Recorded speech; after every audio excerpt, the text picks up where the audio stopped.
அனைவருக்கும் வணக்கம். சட்டமும் மக்களும் நிகழ்ச்சியினூடாக உங்கள் அனைவரையும் சந்திப்பதில் மகிழ்ச்சி. இன்று நம்முடைய கலந்துரையாடலுக்கு நாங்கள் சிறப்பு விருந்தினராக அழைத்திருக்கிறோம்.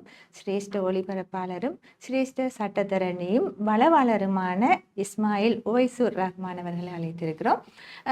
அவர் இன்று எங்களுக்கு சட்டம் தொடர்பான ஒரு தெளிவுபடுத்தலை இந்த நிகழ்ச்சியினூடாக வழங்க இருக்கிறார். நாங்கள் அவரை நிகழ்ச்சியில் இணைத்துக் கொண்டு தொடர்ச்சியாக பேசலாம். வணக்கம். வணக்கம்.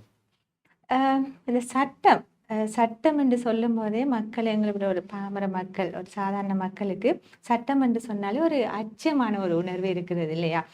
நாங்கள் இப்போ ஒரு சட்டத்தரணியுடன் போனாலோ அல்லது நீதிமன்றத்துக்கு போக வேண்டி வந்தாலோ ஒரு தண்டனைக்கு உட்படுத்தப்படுவோம், எங்களுக்கு ஒரு தண்டனை தான் கிடைக்கும் என்ற ஒரு அச்சமான ஒரு மனநிலை தான் மக்கள் மத்தியில் இருக்கிறது.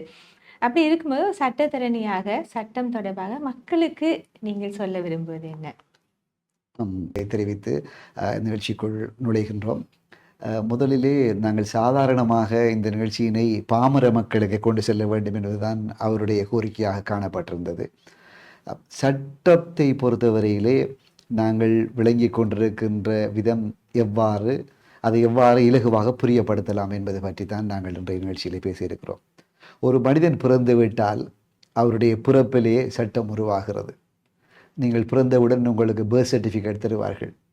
அது சட்ட ரீதியாக சொல்லப்பட்டிருக்கிற ஒரு விடயம். பிறப்புச் சான்றிதழ் வழங்கப்பட வேண்டும், அவருடைய பதிவு வைக்கப்பட வேண்டும்.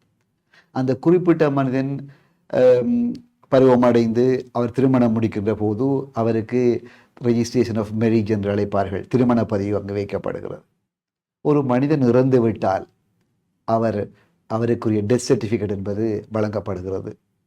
எனவே ஒருவருடைய சாதாரணமான பரிபாஷையில் சொல்ல போனால் ஒருவருடைய பிறப்பு முதல் இறப்பு வரை, தொப்புள் கொடியிலே இருந்து ஆரம்பித்து அவருடைய சுடுகாடு வரை இந்த சட்டம் என்பது சஞ்சரித்து கொண்டே செல்லும்.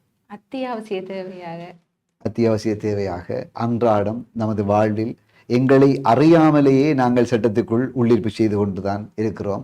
சட்டத்துக்குள் நாங்கள் அடிபணிந்து அவற்றை சட்டத்தினுடைய விதிமுறைகளை பின்பற்றி தான் நாங்கள் செய்து கொண்டிருக்கின்றோம். நாங்கள் சாதாரணமாக வாகனத்திலே செல்கிற போது, மோட்டார் சைக்கிளிலே செல்கின்ற போது நாங்கள் ஹெல்மெட் தலைக்கவசம் அணிய வேண்டும் என்பது மோட்டார் போக்குவரத்து வாகனத்தினுடைய சட்டம் சொல்கிறது எனக்கு. அதேபோல் சாரதி அனுமதி பத்திரத்தை வைத்திருக்கக்கூடியவர் தான் வாகனத்தை செலுத்த வேண்டும். காப்புறுதி அனுமதி பத்திரம் வேண்டும்.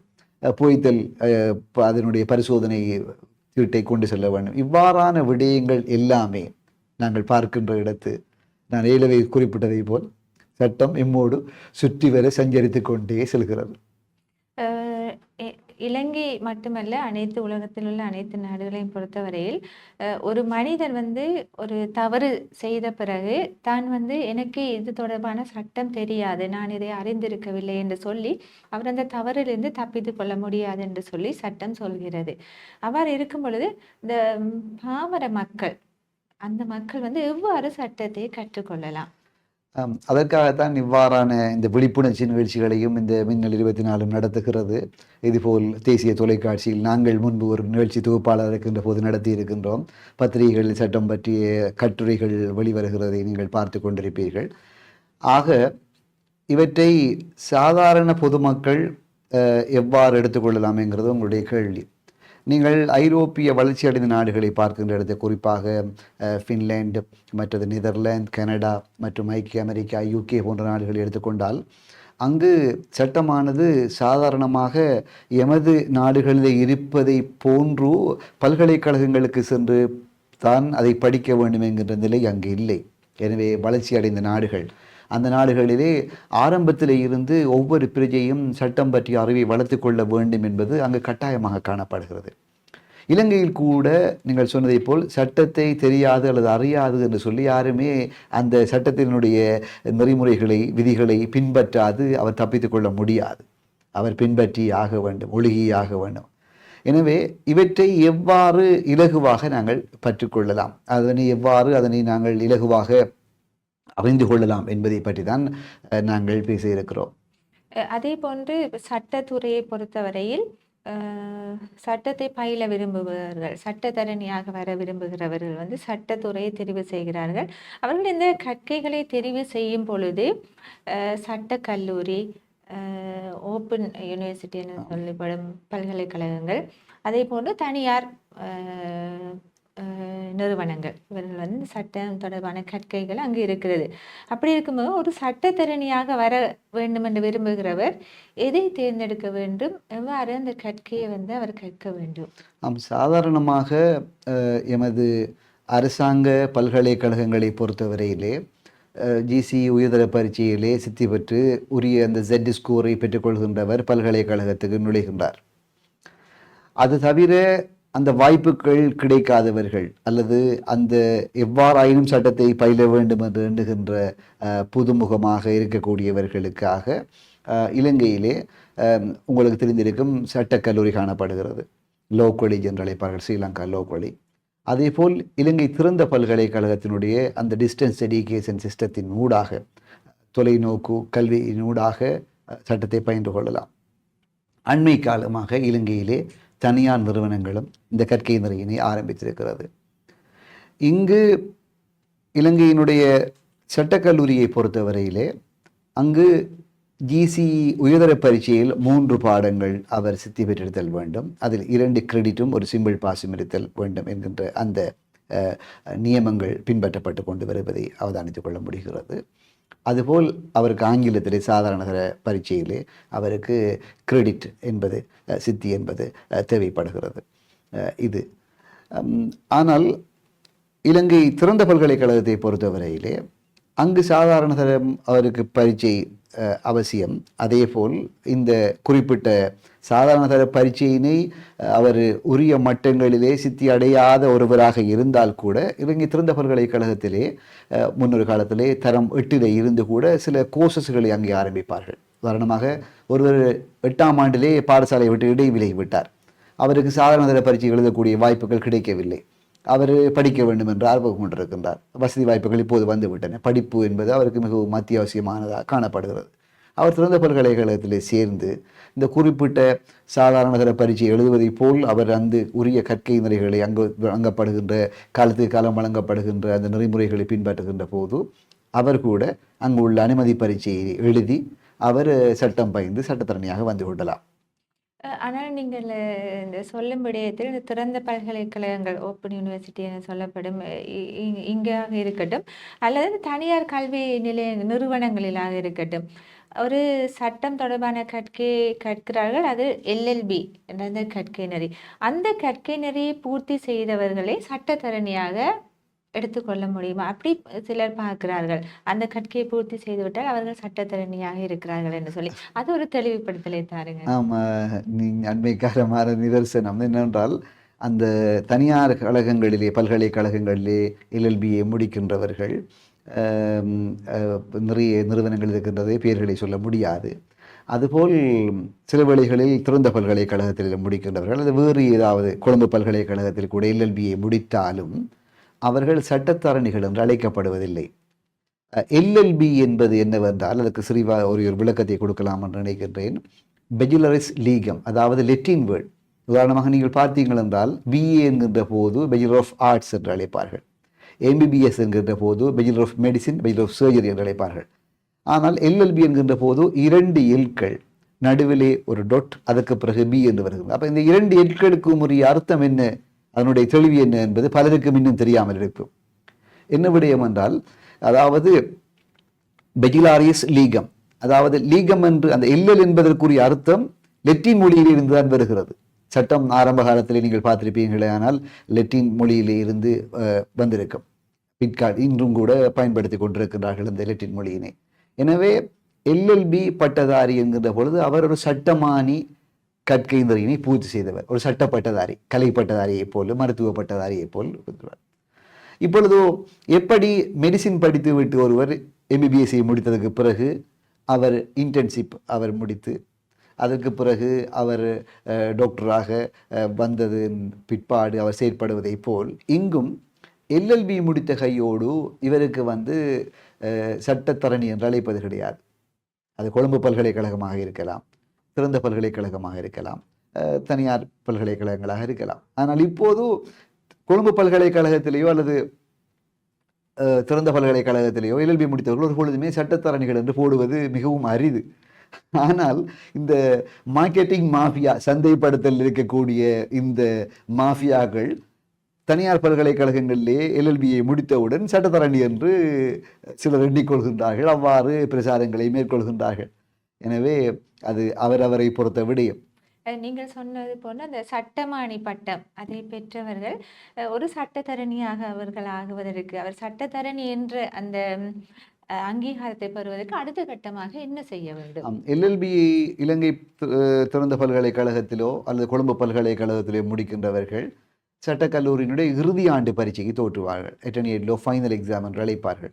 அதிலே சித்தி பெற்று அதற்கு பிறகு அவர்கள் சட்டத்தரணியாக வெளிவரலாம். அதேபோல் தனியார் துறை பல்கலைக்கழகங்களை எடுத்து பார்க்கின்ற இடத்து தனியார் பல்கலைக்கழகங்கள் அல்லது தனியார் நிறுவனங்களால் நடத்தப்படுகின்ற அந்த சரி வெளிநாட்டு பல்கலைக்கழகங்கள் இணைந்ததாக எஃபிலியேட் பண்ணப்பட்ட இணைப்பு பல்கலைக்கழகங்கள் உண்டாக பெறுகின்றவர்கள் சட்டக்கல்லூரிக்கு சென்று அங்கே இருக்கக்கூடிய முதலாவது வருடம் ஃபர்ஸ்ட் இயர் என்று அழைப்பார்கள். அதேபோல் இன்டர்மீடியட் 2வது வருடம், அதேபோல் 3வது வருடம், இந்த 3 வருடங்களை பூர்த்தி செய்ததன் பின்புதான் அவர் சட்டத்தரணியாக வெளிவரலாம். அதே போன்று இப்பொழுது இந்த சட்டமாணி பட்டத்தை பெற்றவர்கள் ஒரு சட்டத்தரணியாக ஆகாமல் அந்த பட்டத்தை மட்டும் வைத்துக்கொண்டு அவர்கள் எந்த துறைகளுக்குள் பணியாற்றலாம், என்ன மாதிரியான வேலைகளை பெறலாம்? நல்ல ஒரு கேள்வி. இதை ஆரம்பத்திலே இந்த விடயத்தை நீங்கள் கேட்டிருக்கின்றீர்கள் நிகழ்ச்சியின் முக்கியமான இந்த தருணத்தில். இப்பொழுது பாருங்கள், பல்கலைக்கழகங்களிலே உதவி பதிவாளர்கள் விண்ணப்பங்கள் கூறப்பட்டிருக்கு.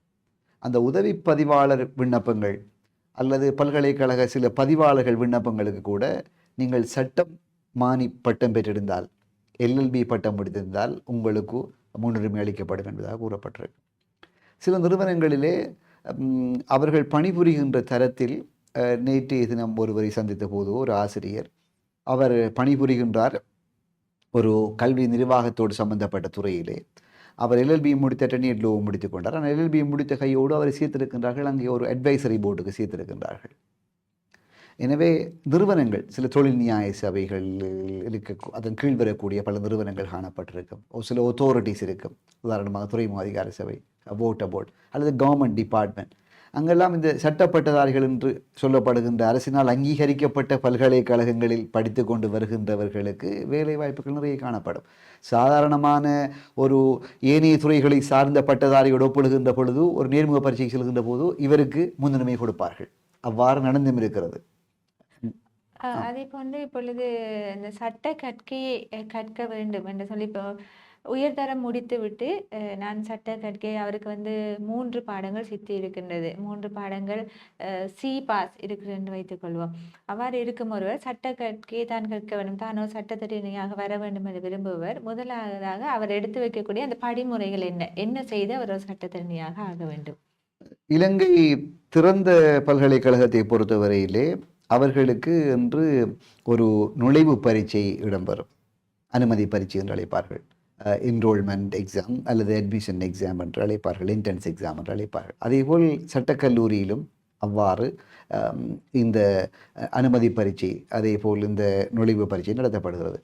இங்கு உள்ள விடயம் என்னவென்றால், இந்த அனுமதி பரீட்சையிலே பிரதானமாக 3 பாட விதானங்கள் உள்ளடக்கப்பட்டிருக்கும். முதலாவது ஜென்ரல் நாலேஜ் எனக்கூடிய பொது அறிவு.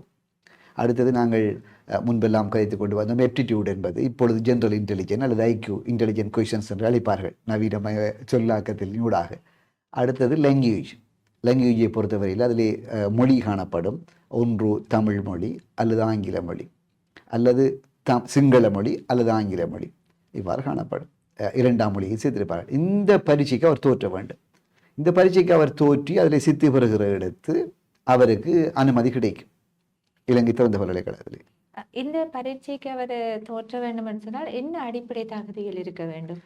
இந்த நான் சொன்னதை போல் இலவை சொன்னதை போல் அந்த சட்டக்கல்லூரியிலே தகுதி பெற வேண்டுமாயின் ஏலெவலிலே 3 பாடங்கள், அதிலே ஒரு பாடம் சாதாரண சித்தி என்றாலும் பரவாயில்லை, இணைய சிறப்பு சித்திகள் 2 பெற்றிருக்க வேண்டும். அதேபோல் கல்வி பொதுத்தர சாதாரண தர பரீட்சையில் ஆங்கில பாடத்திலே அவருக்கு ஒரு சிறப்பு சித்தி காணப்பட்டிருக்க வேண்டும், சி பாஸ்.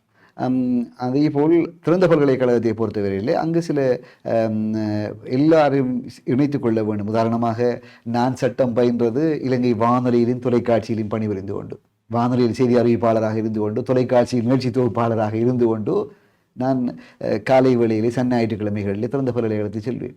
அதேபோல் என்னோடு படித்த சக மாணவர்கள் இருக்கின்றார்கள். அவர்கள் இமிகிரேஷன் அண்ட் எமிகிரேஷன் குடிவரவு குடியகல்வு திணைக்களத்திலே பணிபுரிகின்றவர்கள். ஹை ஆஃபீஸர்ஸ் அவங்கள். கஸ்டம்ஸிலே டிரெக்டர் ஜெனரலாக கூட ஒருவர் இருந்தார். அவர் உடன் படித்து கொண்டிருந்தார். எனவே அவர்களுக்கு இந்த சட்டம் தேவை என்று வருவார்கள். இன்னும் ஒரு சிலர் இருக்கிறார்கள் டீச்சிங் ஆசிரியர்களாக இருக்கின்றவர்கள். அதேபோல் அண்மை காலமாக நீங்கள் பார்த்துருப்பீங்க, சில டாக்டர்ஸ் கூட எம்பிபிஎஸ் முடித்து அவர் டாக்டராக இருக்கின்றார். அவர் எல்எல்பி படிக்கிறதுக்கு வார என்ற சட்டத்துக்குள்ளே இன்னொரு பூந்து பார்க்க வேண்டும் என்று முழுப்பெரும் என்றது அது மனித இயல்பு. சட்டத்துடைய தேவை மக்களுக்கு அவ்வளவு இருக்கிறது. அதே போன்று இப்பொழுது இருக்கும் காலத்தில் எல்லா துறையுமே பரிணாமம் அடைந்து வருகிறது. மாறி மாறி ஒவ்வொரு விஷயமும் அது டெவலப்மெண்ட்னு சொல்லுவார்கள். அது அடைந்து வரும் பொழுது இந்த சட்டம் கூட இப்போ நாங்கள் ஒரு காலத்தில் இப்போ இந்த குற்றம் செய்து விட்டால் அதற்கு இதுதான் சட்டம் என்று சொல்லி இருந்தது. இப்போ அதை பல வருடங்களுக்கு பிடித்து வைத்து கொண்டு இந்த குற்றத்துக்கு இதுதான் தண்டனை என்று சொல்லி கொண்டு இருக்க முடியுமா, அல்லது சட்டங்கள் காலத்துக்கு காலம் மாறுகிறதா? ஆமாம், நல்லது ஒரு கேள்வி. நீங்கள் பார்த்தீர்கள் என்றால் இந்த சட்டம் என்பது பொதுவாக இதுதான் என்று சொல்லி ஒரு வட்டத்துக்குள் நாங்கள் சிறைப்படுத்திக் கொள்ள முடியாது. சட்டம் என்பது ஒரு மக்களை ஆளுகின்ற விதிகளுடைய தொகுப்பு, செட் ஆஃப் ரூல்ஸ் டிஃபைன்ட் என்று சொல்லுவார்கள். சில விதிகளை கொண்டதாக ஆளுகின்ற மக்களை ஆளக்கூடியதற்காக உருவாக்கப்பட்டது. எனவே காலத்துக்கு காலம் நவீன மாற்றங்களுக்கு ஏற்ப புதிதாக பிணக்குகள் வருகின்ற போது அந்த பிணக்குகளை தீர்த்தி வைக்கின்ற செயற்பாட்டுக்குள் சட்டம் முற்றுமுழுதாக தன்னை ஆர்ப்பணித்து கொண்டு ஆழ ஊடுருவி சென்று அது தன்னுடைய கடமையை செய்யும். உதாரணமாக பாருங்கள், முன்னொரு காலத்திலே கேள்விப்பட்டிருப்பீர்கள். முன்னொரு காலம் என்று சொல்கின்ற போது இன்றைக்கு ஒரு எடுத்துக்கொள்ளலாம், ஒரு 30 வருடங்களுக்கு முன்பு ஒருவர் ஒரு குற்றத்தை செய்து விட்டால், ஒரு களவெடுத்து விட்டார் என்று வைத்துக் கொள்வோம். அவர் களவெடுத்து விட்டால் அவருக்கு சாதாரணமாக நீதிமன்றங்களிலே அவருக்கு விதிக்கப்படக்கூடிய அந்த 1500 ரூபா தண்ட பணம், அதுபோல் அவருக்கு 2 வருட சிறை தண்டனை வழங்கலாம் என்று இருந்தது. அவ்வாறு ஆரம்ப காலங்களில் நான் சொல்கின்ற போன்று இப்போ ஒரு 3 தசாப்தங்களுக்கு முன்னர் கூட அவ்வாறு ஒரு களவு செய்தவருக்கு தண்டனைகள் வழங்கப்பட்டிருக்கிறது. ஆனால் இந்த நவீன வளர்ச்சியினுடைய போக்கு அண்மை காலமாக இவ்வாறு செய்கின்ற இடத்து அவருக்கு முன்குற்றங்கள் ஏதாவது இருக்கின்றதா என்பதை நீதிமன்றம் பரிசோதிக்கும். முன்குற்றங்கள் இல்லை. இவர் ஒரு குடும்ப பெண், இவருக்கு பிள்ளைகள் இருக்கிறார்கள், இவருடைய கணவன் இருக்கிறார், இவர் சிறைவாசம் செல்லக்கூடிய சந்தர்ப்பத்தில் இவருடைய உடல் ரீதியாக அவர் பாதிப்புறுவார், அவர் குறிப்பிட்ட நபர் அந்த குற்றவாளி பாதிப்புறுவார், இவர் குடும்பங்கள் பாதிக்கப்படும். அதுபோன்று சமூக ரீதியாக இவருக்கு உன்னுடைய தாய் இந்த பொருளை களவெடுத்து விட்டு விட்டார், உன்னுடைய தந்தை இந்த பொருளை எடுத்து விட்டு விட்டார் என்கின்ற ஒரு அவப்பெயர் வரும் என்பதற்காக இவற்றையெல்லாம் ஆராய்ந்து சட்ட நிபுணர்கள், சர்வதேச ரீதியாக இருக்கக்கூடிய நீதித்துறை விற்பனர்கள் எடுத்த முடிவுதான் ஃபர்ஸ்ட் ஒஃபண்டரை, அதாவது முதல் குற்றம் செய்தவரை இவ்வாறெல்லாம் சிறைப்படுத்திக் கொள்ள முடியாது. அவர்களுக்கு வெளிமறியல் என்று சொல்வார்கள், வெளிமறியல் இருக்கிறான்னு சொல்வார்கள். அச்சு பண்ணுறது அவருக்கு இல்லை. வெளிமறியலுங்கிற பொழுது ஒத்தி வைக்கப்பட்ட சிறை தண்டனை. நீங்கள் இந்த குற்றத்தை செஞ்சிருக்கிறீங்க, உங்களோட சட்டத்தரணியால் செய்யப்பட்ட விண்ணப்பத்தை ஏற்று நீதிமன்றம் என்ன செய்யும் என்றால் உங்களை சிறைப்படுத்தாமல் உங்களுக்கு என்ன செய்யும், நீங்கள் 5 வருடம் நன்னடத்தை காலத்தில் இருக்க வேண்டும். 5 வருடத்துக்குள்ள நீங்கள் வேறு எந்த குற்றமும் செய்யக்கூடாது. களவு மட்டும் இல்லை, இன்னொரு ஆள் அடிக்கிறதோ பயக்கிறதோ ஏதாவது குற்றங்களை செய்திருந்தா இப்போ சொல்லப்படுற இந்த தண்டனையோடு செய்து அதில் வழங்கப்படும் என்று சொல்லுவாங்க. ஆகவே அந்த காலத்துக்கு காலம் எவ்வாறு விஞ்ஞானம் தன்னுடைய வளர்ச்சியினை விருத்தி செய்து கொண்டு போகிறதோ அதுபோல் சட்டம் என்பதும் தினந்தோறும் விருத்தி அடைந்து கொண்டே செல்கிறது. ஏனென்றால் சட்டம் என்பது சமூகம் சார் தொழில். எனவே அது விருத்தி அடைந்த பிறகுதான் இந்த பிணக்குகளுக்கு தீர்வை எடுத்துக்கொள்ளலாம். இப்போது பாருங்கள், நீங்கள் என்னிடம் ஒரு கேள்வி கேட்கலாம், சார் கோர்ட்ஸ் என்றா எல்லாரும் ஆரம்பத்தில் சொன்னீங்க, எல்லாரும் பயப்படுறாங்கன்னு சொன்னீங்க. எல்லாரும் என்ற கோர்ட்டண்டா ஜட்ஜ் இருப்பார், லோயர்ஸ் இருப்பாங்க, இது குற்றம் செஞ்சா தண்டனை கொடுக்குறேன்னு மட்டும்தான் இன்னைக்கு கொண்டிருப்பாங்க. அந்த விமன் தான் இருக்கும். அந்த நீதிமன்ற போலீஸ் கோர்ட்ஸ் இதுக்கெல்லாம் போகவே கூடாது அப்படின்னு ஒரு கொள்கையோட கூட சிலர் இருப்பாங்க. என்னன்னு சொன்னா அங்க போனால் அது நமக்கு ஏதோட தண்டனையை தான் பெற்று தரும் என்ற ஒரு மனநிலை இருக்கிறது. ஆனா அது ஒரு தவறான புரிதல். உங்களுடைய காணி இருக்கிறது வீட்டில், பக்கத்து வீட்டுக்காரர் உங்களுடைய காணியை பிடித்து விட்டார் என்ற பொழுது உங்களை வெளியகற்றி விட்டார் என்ற அர்த்தம் அல்ல. உங்களுடைய காணி 4 ஏக்கர் மட்டக்களப்பிலே இருக்கிறது, உங்களுக்கு சொந்தமான காணி. பக்கத்து இருக்கக்கூடிய உங்களுடைய வீட்டுக்காரர் அந்த காணியை சென்று அவர் அந்த எல்லை கம்புகளை அகற்றி இன்னொரு பக்கம் வைத்து விட்டார். நீங்கள் எங்கு செல்வீர்கள்? போலீசிடம் போய் முறையிடுவீர்கள். போலீசார் என்ன சொல்லுவார்கள்? இது காணி சம்பந்தப்பட்ட விட நீங்கள் கோர்ட்ஸுக்குத்தான் போங்க மாறு. அப்போ உங்களோட உரிமையை நிலைநாட்டுறதுக்காக உங்களோட காணி சம்பந்தமான உரிமையை நீங்கள் எங்கே போக வேண்டி வரும்? நீங்கள் செல்ல வேண்டிய இடம் நீதிமன்றத்தை தவிர வேறொரு இடமாகவும் இருக்க முடியாது. ஏன்? உங்களுடைய உரிமையை நீங்கள் பாதுகாத்துக் கொள்வதற்காக, உங்களுடைய காணி சம்பந்தப்பட்ட குறிப்பாக இடம் சம்பந்தமான பிரச்சனைகளை தீர்த்து கொள்வதற்காக நீங்கள் நீதிமன்றம் தான் செல்ல வேண்டும். இன்னொரு விடயம், உங்கள் வீதியால் செல்கிற போது ஒருவர் உங்கள் மோட்டார் சைக்கிளில் மோதி ஒருவருக்கு காயம் வருகிறது என்று வைத்துக் கொள்வோம். இப்போது காயமூற்றவர் வைத்தியசாலையிலிருந்து வந்து விட்டார். இவருடைய மோட்டார் சைக்கிள் சேதமடைந்திருக்கிறது, இவருடைய உடலுக்கு பாதிப்பு ஏற்படுது, உள ரீதியாகவும் பிசிக்கலி அண்ட் மென்டல் ரீதியாகவும் அவர் என்ன செய்திருக்கலாம்? பாதிப்பை சந்தித்திருக்கலாம். அவருக்கு நட்டஈடு நிவாரணத்தை பெற்றுக்கொள்ள வேண்டும். எங்கு செல்ல வேண்டும்? அவர் போலீசாரிடம் சென்றால் கிடைக்காது. அதுக்குரிய தகுதி வாய்ந்த இடம் என்ன? நீதிமன்றம். எனவே நீதிமன்றத்துக்கு சென்றுதான் என்ன செய்ய வேண்டும்? அவர் எனக்குரிய பாதிப்பை இவர் ஏற்படுத்தி விட்டார், மோட்டார் சைக்கிளை செலுத்தி எனக்குரிய நட்டஈட்டை தாருங்கள் என்று கேட்க வேண்டும். இரண்டாவது விடயம். ஆகவே பாதிப்புற்றவர் நட்டஈட்டை பெற்றுக் கொள்வதற்காக ஒரு காணி சம்பந்தமான பிணக்களை பொறுத்தவரை அவர் உரிமையை பெற்றுக்கொள்வதாக பார்ப்போம். இன்னும் ஒரு விடயத்தை எடுத்துக்கொள்ளுங்கள். சட்டமே தேவைப்படுவது. அடுத்த பக்கம் பார்ப்போம். ஒரு அரசு அதிகாரியாக நீங்கள் பணிபுரிகிறீர்கள். உங்களுடைய அலுவலகத்திலே உங்களுக்கு கீழ் நிறைய பேர் பணிபுரிகிறார்கள். உங்களுடைய அதிகாரி பட்டதாரி முடித்து கொண்டு வந்த ஒரு அதிகாரியை நீங்கள் நிர்வாக உத்தியோகத்தராக நியமித்திருக்கிறீர்கள். உதாரணத்துக்கு சொல்கின்றேன். பட்டதாரி முடித்த ஒருவர் வந்துவிட்டார். அவரை நிர்வாக உத்தியோகத்தராக நீங்கள் நியமித்திருக்கிறீர்கள். நிர்வாக சேவை பரீட்சையிலே சித்தி அடைந்து விட்டார், நியமித்திருக்கிறீர்கள். அரசாங்கம் நியமித்திருக்கு, உங்களுக்கு கீழ் அவர் பணிபுரிகிறார். இதே கட்டம் இவரை போன்று நிர்வாக போட்டி பரீட்சையிலே சித்தி அடைந்து SLAS என்று சொல்வார்கள், அட்மினிஸ்ட்ரேட்டிவ் எக்ஸாம் சித்தி அடைந்து பிறகு நேர்முக பரீட்சைக்கு சென்று ஒருவர் அவர் தெரிவு செய்யப்படவில்லை. நிர்வாக சேவை பரீட்சையிலே சித்தியுற்றவர் நேர்முக பரீட்சைக்கு செல்கின்ற போது அவர் தெரிவு செய்யப்படவில்லை. ஆனால் அவரை விட அனுபவத்தில் குறைந்த, பரீட்சையிலே சில வேளைகளில் குறைந்த புள்ளியை பெற்றவர் தெரிவு செய்யப்பட்டிருக்கலாம். எனவே அவ்வாறான சந்தர்ப்பத்தில் அந்த நிர்வாக உத்தியோகத்தில் பாதிக்கப்படுகிறாரா இல்லையா? அவர் எங்கு செல்வார்? அவர் தன்னுடைய அடிப்படை ஃபண்டமெண்டல் ரைட்ஸ் மீறப்பட்டதாக சொல்லி அவர் சுப்ரீம் கோர்ட்டிலே சென்று என்ன செய்வார்? வழக்கு தாக்கல் செய்வார். எனவே அவருடைய அடிப்படை உரிமை பாதிக்கப்படுகிற போது எங்கு செல்லக்கூடிய இடம்? அவர் சுப்ரீம் கோர்ட்டுக்கு தான் செல்ல வேண்டும். எனவே நீதிமன்றத்துக்கு தான் செல்ல வேண்டியது போய் வருகிறது. எனவே தனியாக நீதிமன்றம் என்பது அங்கு ஜெயிலும் பெயிலும் என்கின்ற அந்த பயம், ஒரு அச்ச உணர்வு, அல்லது இதுதான் நடக்கும் என்கின்ற அந்த மாயை என்பது அது முன்பு ஒரு காலத்தில் முன்பு ஒரு காலத்தில் அவ்வாறான தோற்றப்பாடுகள் மக்கள் மத்தியில் இருந்தாலும் இப்பொழுது நவீன வளர்ச்சிகள், விஞ்ஞான தொழில்நுட்ப வளர்ச்சிகள் மக்கள் புரிந்திருக்கிறார்கள், இல்லை நீதிமன்றத்துக்கு தான் செல்ல வேண்டும், அங்குதான் நம்முடைய உரிமை நிலைமாற்றப்படும் என்பதாக. ஆனால் எங்களுடைய உரிமைக்காக நாங்கள் நீதிமன்றத்துக்கு செல்ல வேண்டும். நீதிமன்றம் நீதி அனைவருக்கும் பொதுவானது. இப்போ நீதியை பெற வேண்டும் என்று சொன்னால், எங்களுடைய உரிமையை பெற வேண்டும் என்று சொன்னால் நீதிமன்றத்துக்கு செல்ல வேண்டும் என்ற ஒரு விடயத்தில் மக்களுக்கு இருக்கும் அந்த அச்சம் என்னன்னு சொன்னால், இது இவ்வளவு எங்களுடைய நீதி கிடைப்பதற்கு இவ்வளவு காலப்பகுதி எடுக்கும், அது அப்படியே நீண்டு கொண்டே போகும் என்ற ஒரு அச்சம் இருக்கிறது. இது தொடர்பாக உங்களுடைய கருத்து என்ன?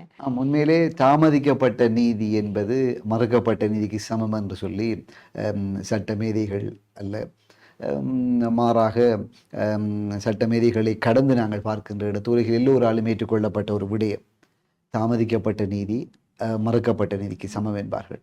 எனவே நீதிமன்றம் என்பது உங்களுக்கு தெரிந்திருக்கும், அண்மையிலே சொல்லப்பட்ட ஆய்வுகளின் அடிப்படையிலே இலங்கையை பொறுத்தவரையிலே கிட்டத்தட்ட 1,00,000க்கும் அதிகமான வழக்குகள் நீதிமன்றங்களில் காணப்படுகிறது. மொத்தமாக இலங்கை நாட்டிலே பல வழக்குகள், காணி வழக்குகள், அதே போல் இடம்சார் வழக்குகள் மற்றும் குற்றவியல் வழக்குகள், அடிப்படை உரிமை, இவ்வாறு பல வழக்குகளும் சேர்ந்து. எனவே இந்த வழக்குகளை நீதிமன்றத்துக்கு செல்லாமல் ஒருவர் தீர்த்து கொள்ள முடியாது என்பதை நான் முந்தைய விளக்கியிருந்தேன். இப்போது இந்த குறிப்பிட்ட சில வளங்களை மாத்திரம் வைத்துக்கொண்டு நாங்கள் இலங்கையினை அந்த அதிக காலங்கள் எடுக்காமல் மிகவும் குறுகிய காலத்துக்குள் வழக்கினை முடித்துக்கொள்ள வேண்டும் என்று சொல்கின்ற இந்த காலப்பகுதி என்பது மிகவும் கடினமானது. உதாரணமாக நான் சொல்லுவதை உங்களுக்கு விளங்கியிருக்கும் நினைக்கிறேன். பாமர மக்களுக்கு இது புரிய வேண்டும் என்ற அந்த நிகழ்ச்சியை நாங்கள் வடிவமைத்திருக்கிறோம். அதாவது இங்கே திடீரென்று ஒருவர் நீதிமன்றத்துக்கு இன்றைக்கு போய் இன்றைக்கு தன்னை வழக்கை முடித்து கொண்டு வரலாம் என்று சொல்லி எண்ணிக்கொண்டிருக்கிறார். அப்படி என்றால் நீதிபதி அதை அவங்களோட பிரச்சனையை மாத்திரம் கேட்டுவிட்டு, சபினா சோமசுந்தரத்தின் பிரச்சனையை உதாரணத்துக்கு நாங்கள் கேட்டுவிட்டோம், எனவே தீர்ப்பை எழுதி கொள்வோம் என்று சொல்லி எழுதினால், நாளை இன்னும் ஒருவர் சொல்ல போகிறார், அது ஒரு பக்கமாக நீங்கள் தீர்த்து விட்டீர்கள், அவருக்கு பக்கச்சார்பாக தீர்த்து விட்டீர்கள். எனவே என்ன செய்ய வேண்டும்? எங்களுடைய பக்கத்தரப்பு கருத்தினை நாங்கள் முன்வைப்பதற்கு சந்தர்ப்பம் தர வேண்டும் என்று சொல்லப் போகிறார். எனவேதான் உங்களுடைய கருத்துக்களை கேட்டு உடனடியாக தீர்ப்புகளை நீதிமன்றம் வழங்காது. அடுத்த பக்க தரப்பையும் கேட்க வேண்டும், ஆராய வேண்டும். அதுக்கு கொஞ்சம் காலம் எடுக்கும். பொதுவாக இந்த மக்கள் நீதிமன்றத்தை நாட அச்சப்படுவதற்கு ஒரு காரணமாக நாங்கள் சொல்லலாம். அவர்கள் என்ன நீதியை வேண்டி போகிறார்களோ அதை பெற்றுக்கொள்வதற்கு ஒரு நீண்ட கால ஒன்று எடுக்கிறது. அந்த கால தாமதம் கூட அதற்கு ஒரு காரணமாக இருக்கிறது. தாமதிக்கப்பட்ட நீதி தேவையில்லாத ஒரு விஷயம் என்பது பொதுவான ஒரு கருத்து. அப்படி இருக்கும் பொழுது இந்த கால தாமதம் இல்லாமல் ஒரு விடயத்தை, ஒரு நீதியை, எங்களோட உரிமையை எவ்வாறு பெற்றுக்கொள்ளலாம்? அதற்கு ஏதாவது வழிகள் இருக்கிறதா? ஆமாம், குறிப்பாக தாமதிக்கப்பட்ட நீதி மறுக்கப்பட்ட நீதிக்கு சமம் என்பதாக சட்டவாளர்கள் சொல்லிக்கொள்வது உண்டு. அது உலகின் பல நாடுகளில் இடம்பெற்று கொண்டிருந்தாலும் இலங்கையிலும் கூட அவ்வாறான தாமதங்கள் ஏற்படுகிறது. காரணம், நீதிமன்றங்கள் வழக்குகளால் நிரம்பி வழிகின்றது.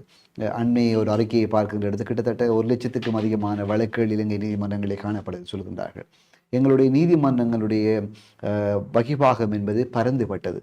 உதாரணமாக மட்டக்களப்பு நீதிமன்றம் இங்கு இருந்து கிட்டத்தட்ட களுவாஞ்சிக்குடி வரைக்கும், களுவாஞ்சிக்குடியில் இருக்கக்கூடிய நீதிமன்றம் வரைக்குமான அந்த எல்லை பரப்பு நியாயாதிக்க எல்லை வரைக்கும் இருக்கிறது.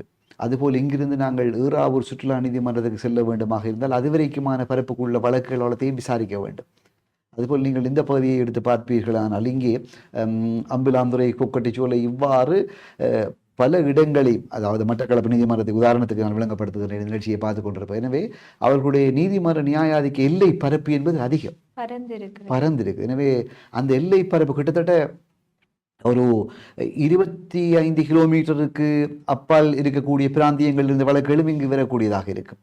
30 கிலோமீட்டர் தூரம். இவ்வாறு இருக்கின்ற இடத்து அந்த வழக்குகளை எல்லாம் உடனடியாக தீர்த்து வைப்பதற்கு ஏற்ற வசதிகள் இலங்கையில் உலக நாடுகளோடு ஒப்பிடுகின்ற போது, அண்மையில் இருக்கக்கூடிய இந்தியாவோடு ஒப்பிடுகின்ற போது கூட இலங்கையில் மிக குறைவாகத்தான் காணப்படுகிறது.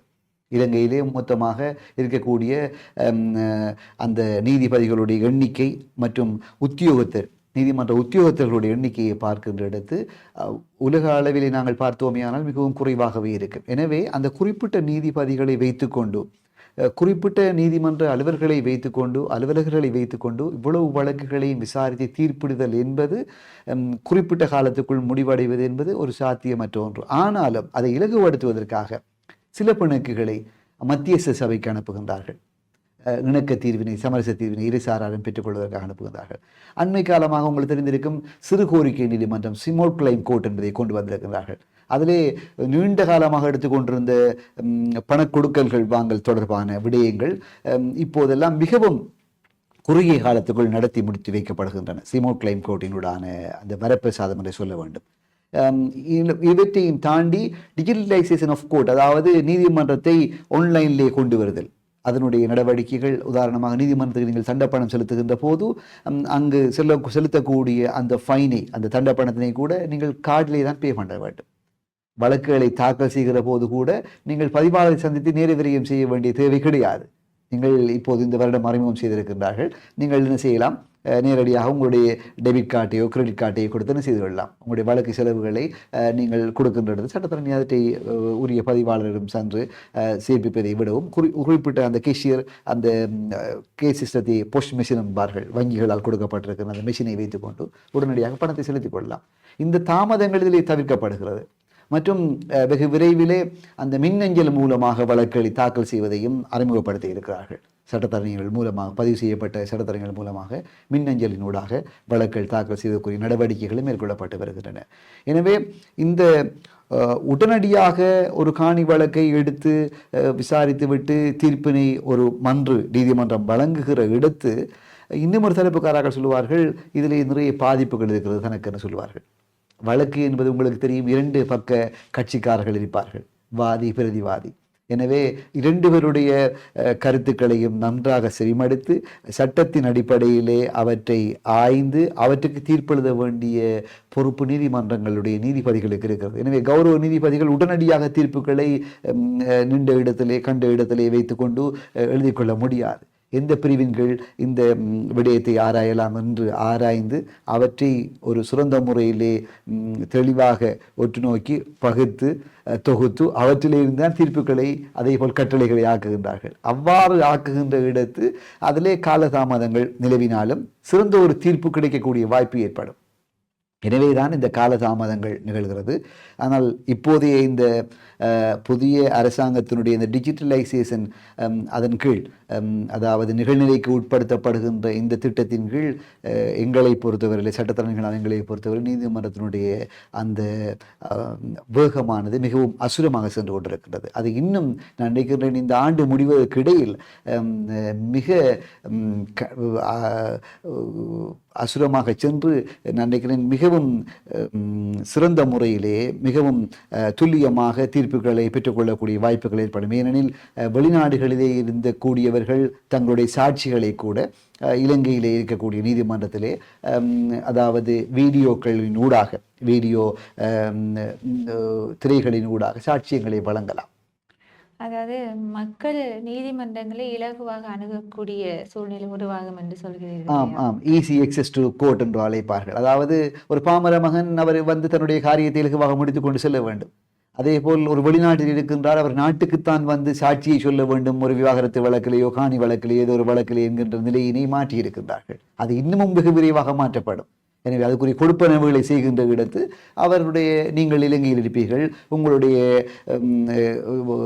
உறவினர்கள் சாட்சியம் சொல்ல வருகிறவர்கள் சுவிட்சர்லாந்திலேயோ கனடாவிலேயோ ஏதோ ஒரு நாட்டில் இருப்பார்கள். எனவே அவர்கள் வீடியோ மூலமாக தன்னுடைய சாட்சியங்களை பதிவு செய்து கொள்ளலாம். அவ்வாறான வசதிகள் இலங்கையில் ஏற்படுத்தப்பட்டிருந்தது. இன்னும் அது விரைவுபடுத்தப்படும். எனவே நான் நினைக்கின்றேன் பொதுவாக இப்பொழுது இருக்கக்கூடிய இந்த அரசினுடைய இந்த டிஜிட்டலைசேஷன் சிஸ்டத்தின் கீழ் மிக துல்லியமாகவும் மிக தெளிவாகவும் மிகவும் குறுகிய காலத்துக்குள் இந்த தீர்ப்புகள் வரக்கூடிய வாய்ப்புகள் எங்கே நிற்கக்கூடிய நிலுவையில் இருக்கக்கூடிய வழக்குகளுக்கு வரலாம் என்பதாக எதிர்பார்க்கப்படுகிறது. அது இப்போதெல்லாம் இடம்பெறுகிறது.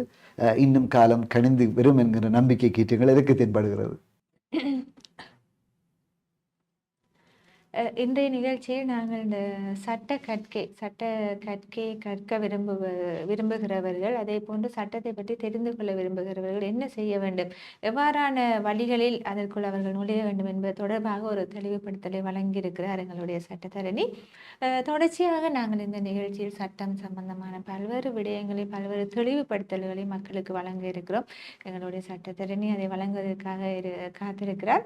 நீங்கள் உங்களுக்கு சட்டம் தொடர்பான ஏதாவது தெளிவுபடுத்தல்கள் தேவை என்று சொன்னால் இந்த நிகழ்ச்சியில் நீங்கள் பின்னூட்டங்களை இடலாம், உங்களுடைய சந்தேகங்களை கேட்கலாம். அதற்கான பதில்களை நாங்கள் எதிர்வரும் நிகழ்ச்சி தருவதற்கு தயாராக இருக்கிறோம். இன்றைய நாளில் நாங்கள் நிறைய ஒரு முக்கியமான விடயத்தை பேசியிருக்கிறோம் என்று நினைக்கிறேன். உங்களுடைய நேரத்தை ஒதுக்கி இந்த நிகழ்ச்சிக்காக வந்து இவ்வளவு பெரிய ஒரு தெளிவுபடுத்தலை தந்தமைக்காக நன்றிகள். தொடர்ச்சியாக நாங்கள் அடுத்த நிகழ்ச்சியிலும் இணைந்து கொள்வோம். வணக்கம். நன்றி. மீண்டும் மற்றொரு நேர்காணலில் சந்திப்போம். அதே போன்று இந்த நிகழ்ச்சியின் அடுத்த தொடர்ச்சியான நிகழ்ச்சியில் சந்திப்போம். அதுவரை நன்றி, வணக்கம்.